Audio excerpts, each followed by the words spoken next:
Številke kažejo, mislim, da jih bomo tudi videli na našem zidu, da so tudi stroški ogromni. To je prireditev samih rekordov. 12 milijard evrov naj bi bili stroški organizacije, to je ocena, govorijo o prihodkih 11 milijard evrov. Skratka, velikanske številke.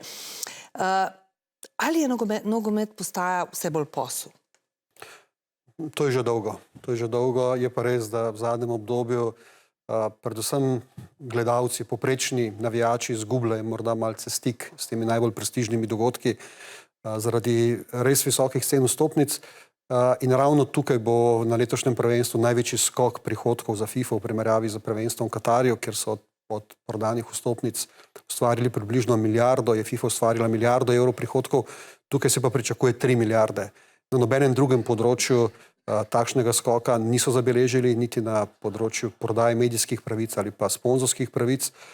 Tako da je to res velik prihodek, je pa to povezano s tem, da bo letošnje prvenstvo potekalo na daleč največjem trgu, kadarkoli.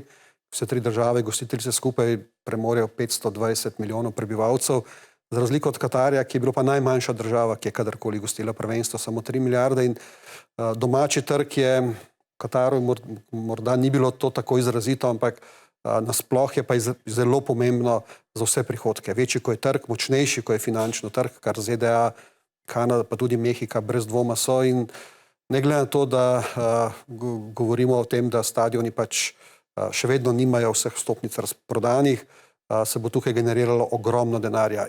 In to predvsem zato, ker obstaja tako veliko povpraševanje. Se pravi, zanimanje je veliko, ljudje so pripravljeni plačati bistveno večje cene vstopnic, samo da jih dobijo. Zato je to nogomet posel, ampak posel je bil tudi že 20-30 let nazaj v morda malce drugačnejši obliki, ampak nogomet je vedno odstopal od vseh ostalih športov. Manjše vsote so bile takrat v igri. Igor, ti dobro poznaš, bil si na svetovnih prvenstvih. Kakšna je, recimo, katere so tiste bistvene razlike med zdaj in takrat, ko si ti kot novinarsko pokrival ta svetovno? Mislim, simbolično in realno pač v dostopnosti štadionov. Štadioni si postali zdaj v bistvu neke zaščitene trdnjave, dostop je zelo omejen. Zdaj recimo v Ameriki bodo nekateri morali pešačiti ne vem koliko časa sploh, da bodo prišli do štadionov, ker recimo tudi javni prevoz ponekod ni niti urejen. In to pač kaže na to, kako se v bistvu ti štadioni kot srčike prvenstva v bistvu odmikajo od ljudi. Zdaj to dinamično določanje cen se meni zdi v bistvu škandalozno, ker zdaj dosegajo pač te vstopnice, ki so še na voljo, mislim, cene, ne vem, 1000 evrov in več za neko čisto običajno vstopnico, mislim. In ta dostopnost do tega, kar se pač dogaja na igrišču, postaja čedalje bolj omejena na tiste, ki imajo zelo veliko in to na nek način tudi odtujuje nogomet, to pa ni smisel takega prvenstva. Ker ravno nogomet je šport množic, naj bi bil šport množic. Pravijo, te prireditve bodo samo še prireditve, torej lahko bodo spremljali v živo samo še bogati, to bo šport za elite, to bo elitističen šport. A se lahko zgodi, da bi to navdušenje množic, ker nogomet je šport, ki navdušuje množice, zaradi tega se počasi začelo izgubljati? Je, vprašanje povsem na mestu. Na nek način se izgublja. Nogomet je bil in še vedno je v bistvu religija. In ljudje takrat, kadar jih nekaj res izjemno močno vleče, so tudi neracionalni, so pripravljeni plačati tudi ogromno denarja. Ampak mislim, da v Ameriki vendarle bomo priča temu, da bo predvsem manj navijačev sledilo svoje reprezentance v Združene države Amerike in da bo večina kupcev tistih, ki živijo tam. Kajti stroški so res tako visoki, da si nekdo ne more privoščiti in hotela, in letalskih kart, pa še vstopnic. Tako da pričakujem, da bo to prvenstvo res drugačno od tistih, ki smo bili še v Katarju vajeni, kjer so prišli ljudje iz celotnega sveta. Res je, tudi že v Katarju si moral imeti precej denarja, da si lahko sledil svoje reprezentance, ampak tukaj bo šel ta ekstrem še korak naprej. Mislim, da bo to tudi pustilo posledice za organizatorja, za državo, za države gostiteljice, za mesta predvsem, kajti potrošnja bo nižja, če govorimo na splošno. Ljudje bodo zapravili ogromno denarja za vstopnice, potem bodo pa zelo šparali pri namestitvah, pri vsem ostalim, pri hrani, pijači. To, kar je prinašalo tudi veliko vsote organizatorjem. Tisto, kar je FIFA obljubljala verjetno gostiteljicam, se ne bo toliko v takšni meri realiziralo. Tako da mislim, da bodo po prvenstvu številni razočarani. Igor, v zelo negotovih geopolitičnih časih živimo. Bilo je kar nekaj zelo resnih škandalov. Zadnji je bil z sodnikom, ki so mu prepovedali vstop v Združene države Amerike.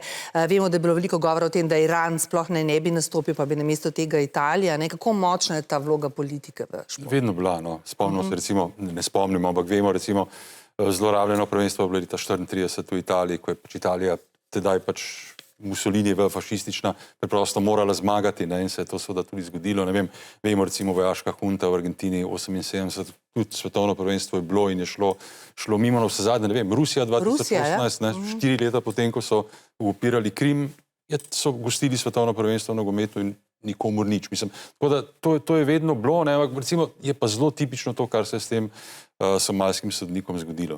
To, da nekemu uradnemu človeku, ki naj bi tem sodu tekme, ne daš dovoljenja za vstop v državo, mislim zdaj, ali je problem v ZDA, ali pa problem pri FIFI, če ima pa človek res povezave s terorističnimi skupinami, kako je možno, da pač nek tak človek potem lahko sodi tekme svetovnega prvenstva. Tu je nekdo zagotovo nor, eden ali drugi. Tako da, mislim, to je res žalostno, do kam smo prišli, ampak res pa je, ker je pač to tak velik dogodek, je to vedno bila neke vrste spremljevalka svetovnih prvenstv. To bo pa nekaj se prvič zgodilo, da reprezentanca, ki bo nastopila, ne bo imela možnosti dan pred tekmo preizkusiti igrišče. Govorimo o Iranu, ki bo v Mehiki. Mislim, da to tudi, kar se tiče čisto športnega dela, ne poslovnega, da si kaj takšnega FIFA ne bi smela dopustiti. Enostavno to pač potrjuje, da reprezentance ne bodo v enakem položaju, da priletiš z letalom šele na dan tekme, da moraš zapustiti državo. Mislim, da bodo te stvari na koncu tudi na tem področju pustile kar resne posledice. In tudi spremljevalci ne smejo, v Združene države, zelo, zelo zapleteno. Poleg tega naj dodam, da je danes Trump napovedal, da bo stopnjeval napade na Iran in to pravi danes, to jutri, se pravi v času svetovnega prvenstva, ko naj bi tako kot med olimpijado orožje potihnilo, se to ne bo zgodilo. Ampak dobro, če gremo korak naprej, Igor, ti si bil seveda tudi na svetovnem prvenstvu, kjer so slovenska ekipa nastopala. Kakšna je zdaj, letos pač ne, kakšno vzdušje je to pomenilo? Kaj je to pomenilo za nogomet, za javnost? Mislim, da če ne smo pošteni, na to prvenstvo bi verjetno gledali drugače, če bi Slovenija igrala in se ne bi mogoče spraševali o nekih drugih zadevah. Zdaj, res je, da se je naša reprezentanca na svetovna prvenstva vedno uvrščala takrat, kadar so bila na drugih celinah. Južna Koreja 2002, pa Južna Afrika 2010. Tokrat ni šlo, jaz upam seveda na udeležbo 2040, ko bo pa Španija, Portugalska in Maroko. Čeprav, ne vem, mogoče bodo pa igrali potem v Urugvaju, pa v Paragvaju, v Argentini, ne vemo. To se seveda pozna, ampak zdaj seveda, ker je pa 48 udeleženk, je pa seveda se uvrstiti na nek način nekoliko lažje, ampak za evropske države seveda vendarle to ni tako zelo enostavno. Ampak seveda vsako nastopanje vendarle pomeni veliko. Tudi prestižno. Mogoče še pred koncem je zelo nehvaležno o tem govoriti. Jasno je, kdo so favoriti. Kdo so po vašem mnenju favoriti? Kdo ima možnost za zmago? Na koga bi stavili, recimo?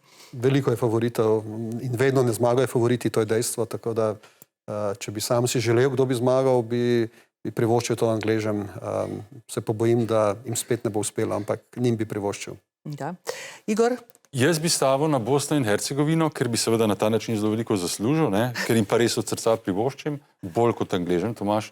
Ali pa seveda našim dragim sosedom, Avstrijcem, ki so 28 let čakali, da pridejo na svetovno prvenstvo. Mogoče pa prvič postane tudi oni svetovni prvaki, pri čemer Mihael Gregorič mora dati odločilni gol v finalu.